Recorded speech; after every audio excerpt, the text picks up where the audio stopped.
मी इथं आल्यावर आमच्या राजू यादवानी जे काही केलंय ते पहिल्यांदा बघितलं.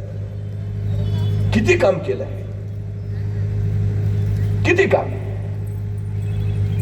माझी अपेक्षा अशी होती, इतकं काम करणाऱ्या माणसाला तुम्ही बिनविरोध जिल्हा परिषदेत पाठवायला होता. बिनविरोध. पण हल्ली बिनविरोध होतं कोण?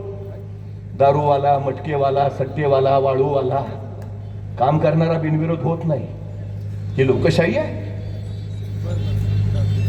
अधिकार आपण आपला वापरायला हवा.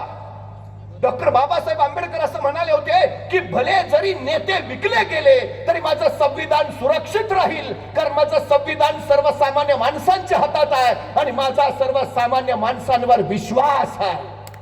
लोकशाही टिकवायची, संविधान जपायची जबाबदारी सर्वसामान्य माणसांवर आहे. आपण निर्णय घेतला पाहिजे. कुणाला जिल्हा परिषदेत पाठवायचं, कुणाला पंचायत समितीमध्ये पाठवायचं, आमचे नेते निर्णय नाही घेणार, अजिबात नाही. सर्वसामान्य जनतेनं निर्णय घ्यायला हवा. पोरापासून थोरापर्यंत प्रश्न कुणाचाही असू द्या, आमचे राजू यादव तिथं पहिले हजर असतात. सर्वसामान्य माणसाच्या आंदोलनासाठी रस्त्यावर उतरणारा शिवसैनिक ही राजू यादवांची ओळख आहे. कार्यकर्ता आंधळा असून चालत नाही. आंधळा दुनियेत फिरू शकतो, आंधळ्याच्या मागे दुनिया फिरू शकत नाही.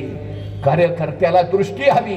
आपल्या पाठीशी असणाऱ्या लोकांना कुठे घेऊन जायचं आहे याचं भान हवं. त्यांचे प्रश्न कसे सोडवायचे याचं ज्ञान हवं. ते भान, ते ज्ञान आमच्या राजू यादवांच्यात आहे. आणि म्हणून या भागाच्या विकासासाठी मशालीचं चिन्ह दाबून या निवडणुकीत तुम्हाला त्यांना विजय करावाच लागेल. विजय त्यांचा नाही, हा विजय तुमचा असेल.